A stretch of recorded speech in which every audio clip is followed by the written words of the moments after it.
Selamat datang dan selamat menonton. Pada episod kali ini kita akan merepair dan mengenal pasti kebocoran di unit peti sejuk ya.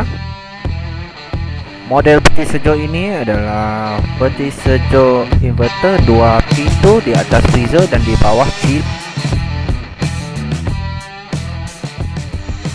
Seperti biasa ya, kita akan memasang access bar di bahagian kompresor terlebih dahulu. Seperti yang anda lihat, kita telah pun memotong bodi heater dan bodi cooling coil, iaitu piping ke dalam cooling coil dan bodi luar. Tujuan piping tersebut dipotong adalah untuk kita memasang access bar nanti ya, untuk kita mengecek kebocoran di bahagian piping body dan piping ke cooling coil. Setelah selesai memasang access bar, kita memasang gas meter di sebelah high side dan juga pun low side, yaitu body heater dan body cooling coil. Kita akan mengisi tekanan angin di dalam kedua-dua belah piping ini, dan kita akan melihat di mana satu piping yang akan berkurang tekanan ya. Nampaknya bahagian low side kekurangan tekanan, dan kita telah pun membuka cooling coil untuk test. Seperti yang anda lihat, kita telah buka cooling coil ini untuk diuji kebocoran. Nampaknya cooling coil ini bocor ada kebocoran sedikit di bahagian U sebelah dalam. Okey, kita telah pun menampal cooling coil ini dan kita menguji kembali cooling coil yang telah kita tampal. Okey, nampaknya tidak ada kebocoran lagi ya. Okey, tidak ada bubble, langsung tidak ada apa-apa. Maknanya cooling coil ini boleh digunakan kembali ya.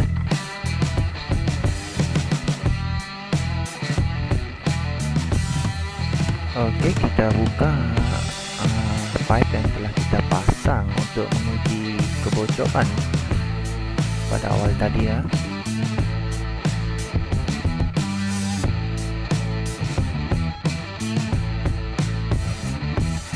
Alamak, kita ada masalah di sini. Kita tercabut piping kopro dengan aluminium. Tidak apa, kita akan pasang kembali dan well kembali aluminium bersama dengan kopro tersebut.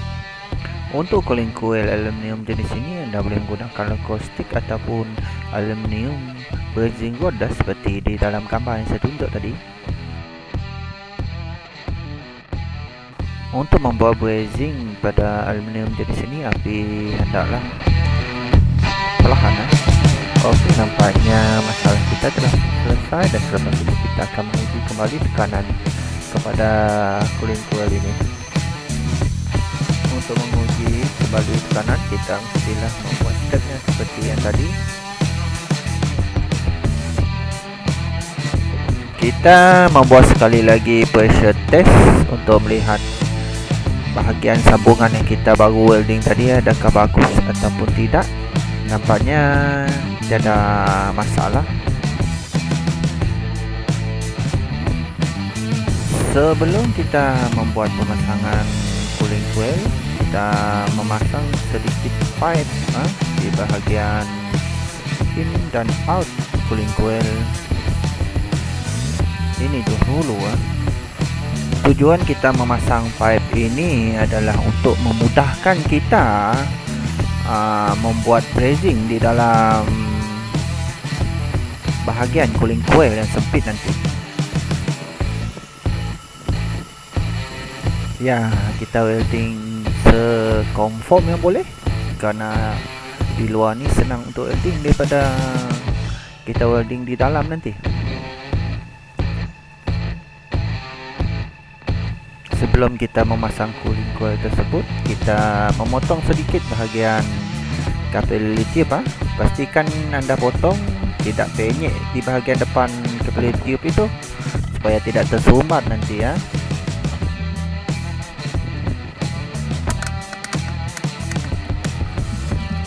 Ya, sebelum kita welding, kita siram dulu air di kain di belakang kita adalah memasang alas. Takut nanti sebelah belakang tu plastik, nanti plastik tu akan hangus.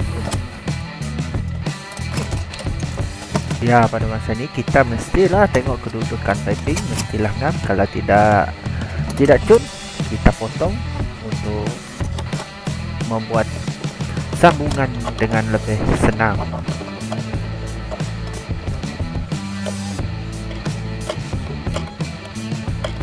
Ya, anda abaikanlah Mickey Mouse di bahagian belakang. Kira itu latar belakang kita, video kita pada hari ini.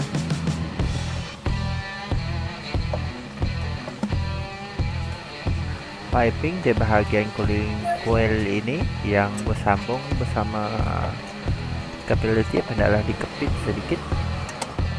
Ianya adalah bertujuan untuk memudahkan kita untuk membuat pembakaran di pipe nanti ya.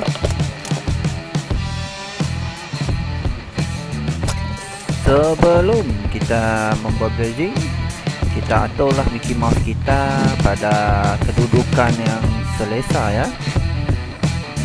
Untuk membuat pembakaran di bahagian ini, saya sarankan api anda janganlah terlalu kuat.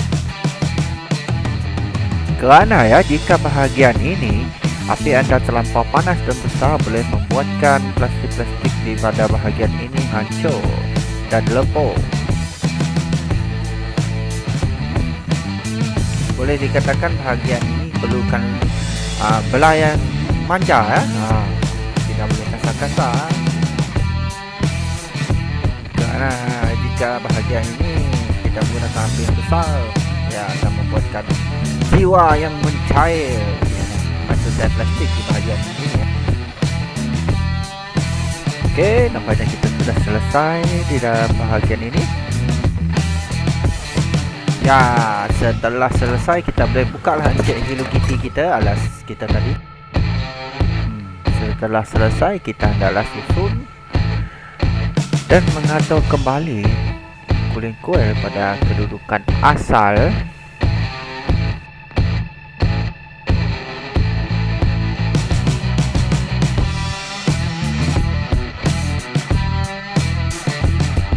Piping ini tu kita perlu atur dengan betul supaya tidak terkena pada bahagian cover fan nanti.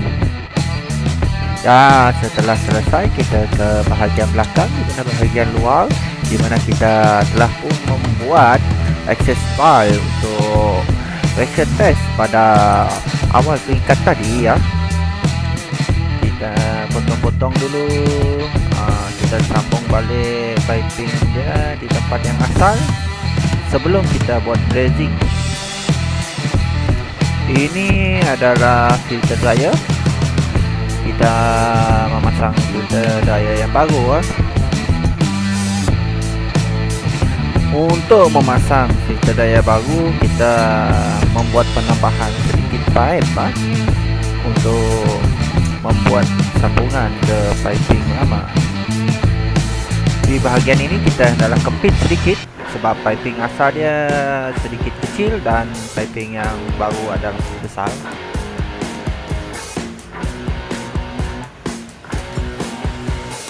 Ya, setelah selesai kita mulakan proses penyambungan brazing filter dryer dan juga capillary tube. Ya, semasa kita membuat potongan di bahagian capillary tube ini, kita pastikan bahagian ini tidak tersumbat ataupun tidak penyek di bahagian ujung ya semasa kita memotong.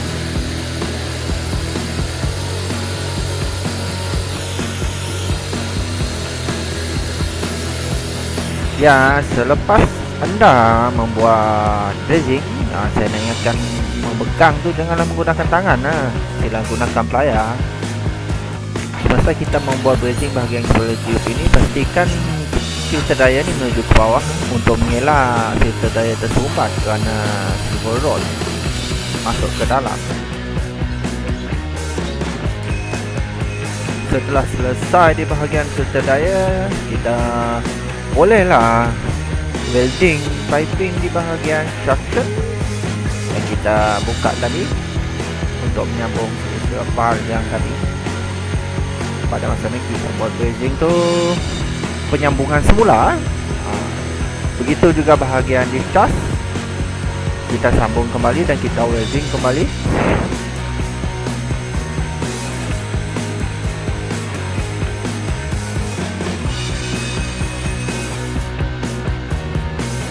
Ya, setelah selesai kita menggunakan kain basah untuk mengelap filter dryer dan kita simpan di tempat bracket untuk filter dryer supaya tiada gegaran untuk masa yang panjang.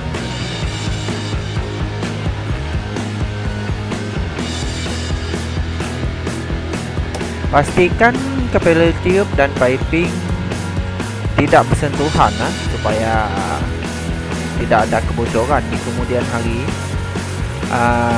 Kerana setengah dari pengalaman saya lah, bahagian piping yang bersentuhan ataupun capillary tube ni lama kelamaan boleh bocor kerana gegaran. Kita memasang gas meter untuk kita vacuum udara di dalam saluran piping. Ya, inilah daripada gambaran hadapan.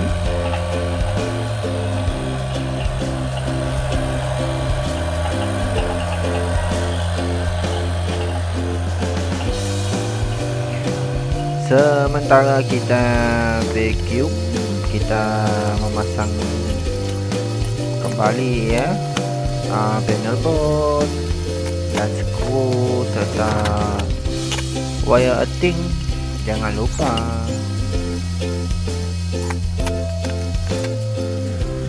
Begitu juga wire terminal untuk kompresor kita sambung kembali.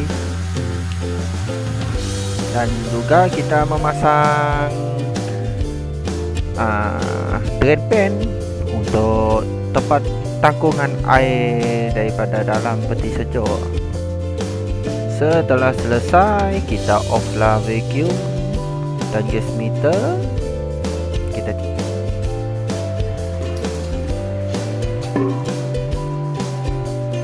Setelah itu kita buat pengisian gas semula ke dalam sistem.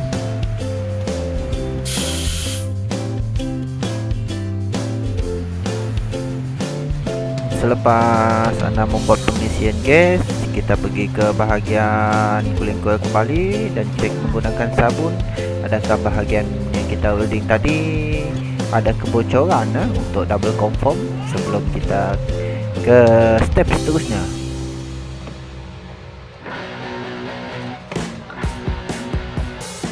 Okey, nampaknya tiada sebarang kebocoran. Seterusnya kita memasang kembali cover di dalam cooling coil ini.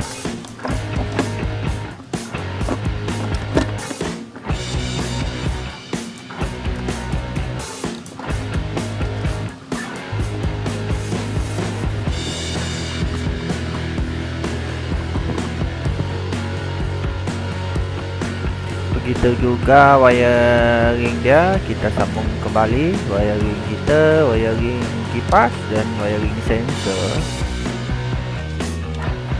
Kita atur kembali wiring tersebut di kedudukan asal. Dan plastik yang pembalut asal dia kita pasang kembali.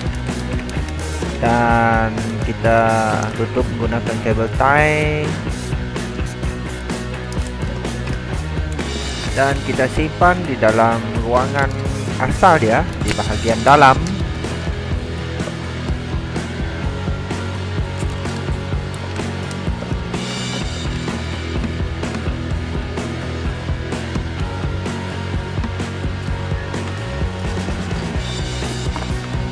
Ya, setelah kita memasang kabel untuk bahagian fan dan cooling coil di bahagian dalam, bolehlah kita memasang kabel di bahagian luar di bahagian penutup kipas ya.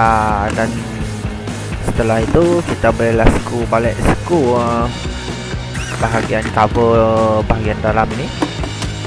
Untuk menutup bahagian cover ni, kita hendaklah ketuk sikit bahagian sisi supaya klip dia tersangkut di bahagian tepi.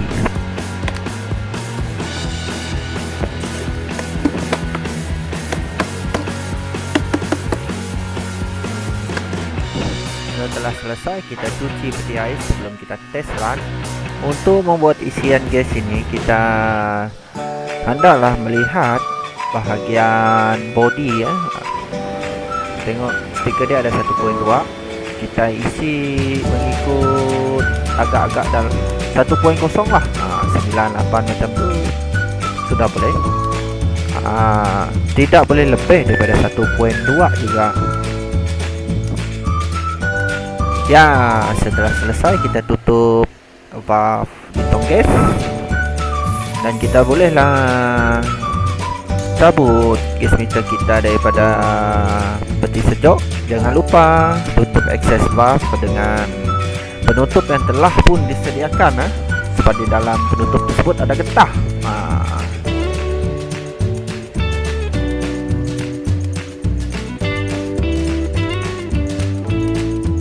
Setelah itu kita monitor dia menggunakan satu termometer, simpan di dalam, dan sebotol air, dan kita boleh tengok hasilnya.